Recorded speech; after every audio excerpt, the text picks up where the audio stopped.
that she misled the American people over and over and over again while under federal investigation.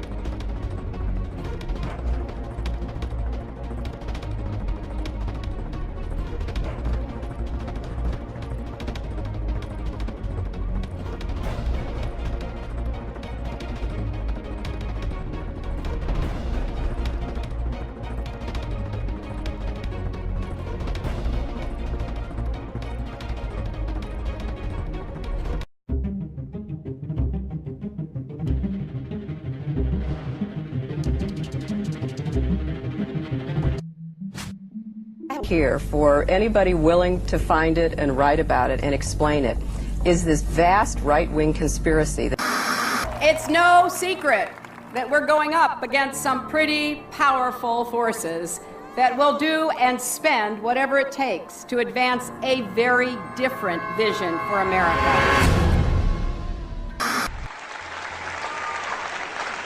I'll tell you a couple of stories about fraud.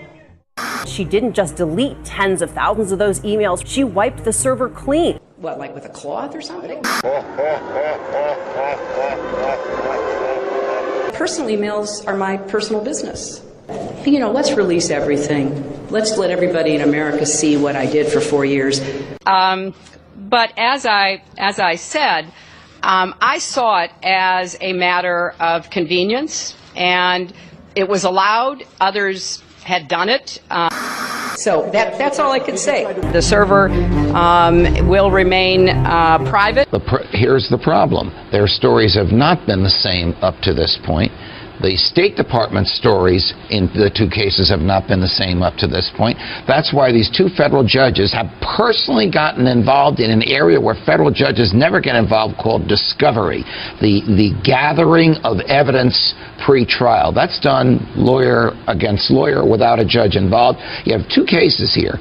One a federal judge appointed by Ronald Reagan, one a federal judge appointed by Bill Clinton, both saying the same things about her. There's too much deception here. Mrs. Clinton, when you speak to me, you will certify under penalty of perjury that you're telling the truth. We have turned over the server. They can do whatever they want to with the server to figure out what's there or what's not there.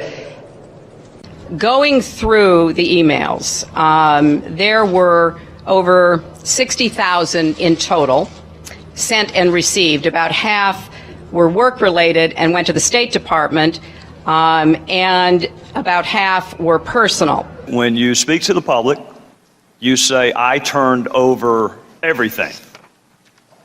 That's, for the most part, a direct quote. When you talk to the public, you say, I turned over everything. That's for the people investigating it to try to figure out. But we turned over everything that was work-related. Every single thing.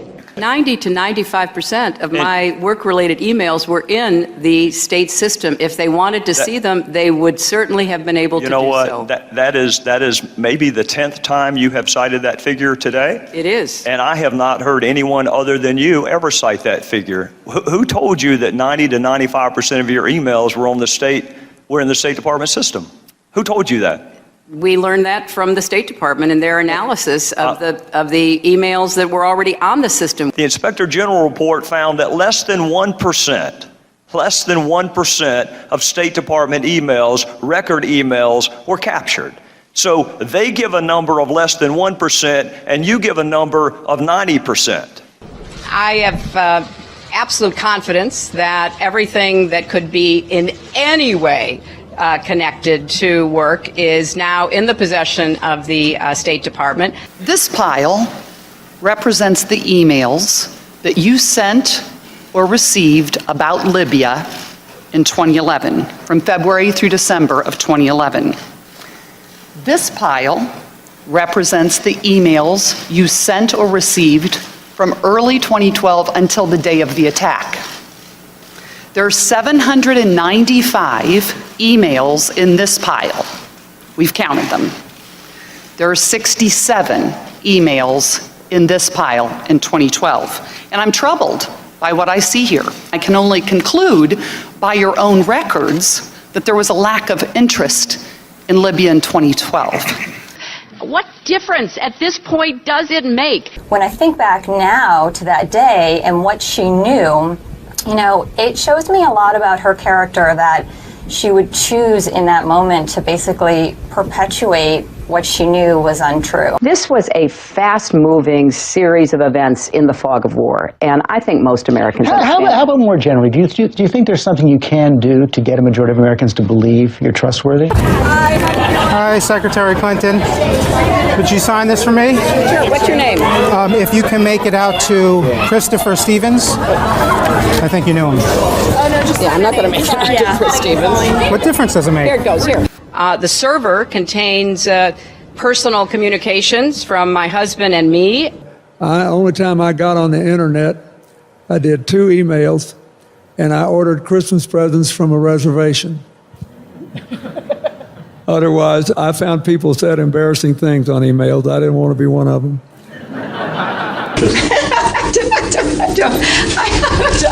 I mean, and how many angels dance on the head of a pin? I have really nothing to. I mean, how do you answer that? I feel sorry sometimes for the young people who, believe this. They don't do their own research. I am so sick. I am so sick of the Sanders campaign lying about me. I'm sick of it. Do you think New York State should recognize gay marriage? No. No. Okay. I believe that marriage is between a man and a woman. I do not support gay marriage. It really is great how long you've supported gay marriage. Yes. I could have supported it sooner. Well, you did it pretty soon. Yeah. Could have been sooner. Fair point.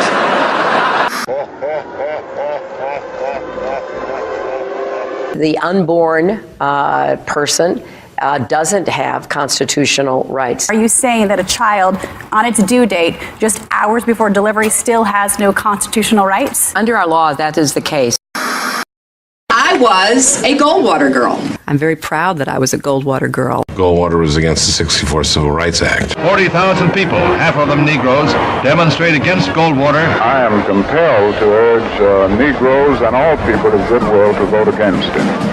His election would be a tragedy and certainly suicidal almost for the nation and the world. He's a very arrogant person to deal with, which I think is a combination of this vision of Russia and some fundamental insecurity.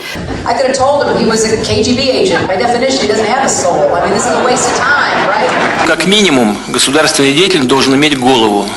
Mrs. Clinton has never been too graceful in her statements. When people push boundaries too far, it's not because they are strong. I remember landing under sniper fire. There was supposed to be some kind of a greeting ceremony at the airport, but instead we just ran with our heads down to get into the vehicles. Her arrival in Bosnia was not quite as dramatic as Clinton put it. Good to see you. Once again, her memory doesn't match our videotape. She and her daughter Chelsea lingered on the tarmac to greet U.S. military officials. Took photos. There was the group of 7th graders on the tarmac, too. And then Senator Clinton walked to the armored vehicle where she did eventually dock and enter.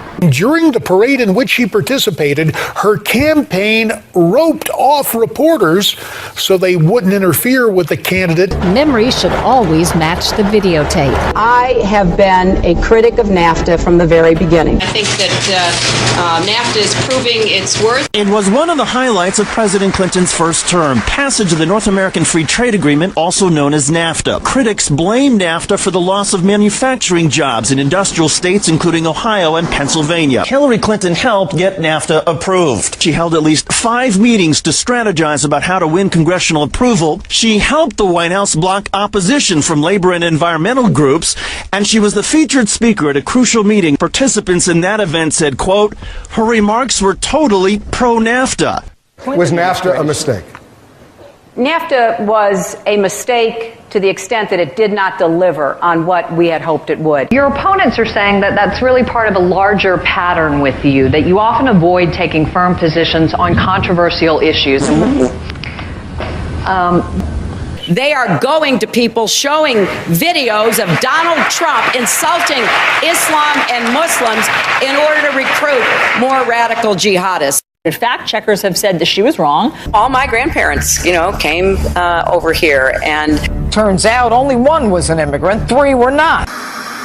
And then, frankly, there are those who are saying the best thing that could happen to us is be attacked by somebody. Just bring it on, because that would unify us, it would legitimize the regime. That's the reason I say, if anybody's going to do it, we ought to do it, because we have the capability of doing it. We're not going to give anything up, and in fact, we're going to provoke an attack, because then we will be in power for as long as anyone can imagine. I represented New York, and I represented New York on 9/11. When we were attacked, where were we attacked? We were attacked in downtown Manhattan, where Wall Street is. I did spend a whole lot of time and effort helping them rebuild. That was good for New York, it was good for the economy, and it was a way to rebuke the terrorists who had attacked our country. 9/11 was bad. I agree with that. It's time for the United States to start thinking of Iraq as a business opportunity.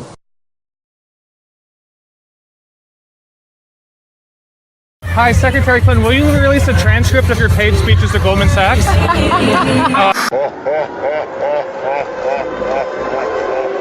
No, there's a lot of controversy over their speeches. Just in July, New Hampshire, you told the crowd you, quote, take a backseat to no one when it comes to progressive values. I take a backseat to no one when you look at my record and standing up and fighting for progressive values. Last month in Ohio, you said you plead guilty to, quote, being kind of moderate and center. Do you change your political identity based on who you're talking to? No, I think that, like most people that I know, I have a range of views, but they are rooted in my values and my experience. I get accused of being kind of moderate and center. I plead guilty. Just for the record, are you a progressive or are you a moderate? I'm a progressive. I represented Wall Street as a senator from New York, and I went to Wall Street in December of 2007, before the big crash that we had, and I basically said, cut it out. Quit foreclosing on homes. Quit engaging in these kinds of speculative behaviors. Now, who's exactly to blame for the housing crisis? I think there's plenty of blame to go around. Home buyers who paid extra fees to avoid documenting their income should have known they were getting in over their heads. Are you a progressive or are you a moderate? I'm a progressive.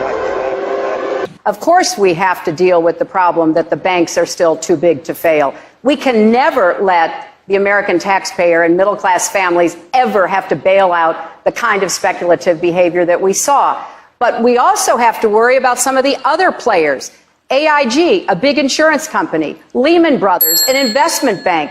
There's this whole area called shadow banking. That's where the experts tell me the next potential problem could come from. You were against same-sex marriage, now you're for it. You defended President Obama's immigration policies, now you say they're too harsh. You supported his trade deal dozens of times. You even called it the gold standard. Now, suddenly last week, you're against it. Will you say anything to get elected? Well, actually, I have been very consistent over the course of my entire life. Time and time again, you hear one thing in speeches, and then you see a campaign that has the worst kind of tactics, reminiscent of the same sort of Republican attacks on Democrats. Well, I am here to say that it is not only wrong, but it is undermining core democratic principles. Since when do Democrats attack one another on universal health care? I've looked at the legislation that Senator Sanders has proposed, and basically he does eliminate the Affordable Care Act, eliminates private insurance, eliminates Medicare, eliminates Medicaid, TRICARE, Children's Health Insurance Program. This is what drives people crazy. It drives them crazy. Why not just come out and lay it out? This is what makes people distrust not just these politicians, but Washington, but the administration, but anybody who even raises their hand and testifies under oath, believing you're not being straight with me. In conclusion, Congress is supposed to provide oversight. The voters are supposed to provide oversight. And you were supposed to provide oversight. That's why you have special liberties, and that's why you have special protections. I am not surprised that the President of the United States called this a phony scandal. I'm not surprised that Secretary Clinton asked, what difference does it make? I'm not even surprised that Jay Carney said Benghazi happened a long time ago. I'm just surprised at how many people bought it.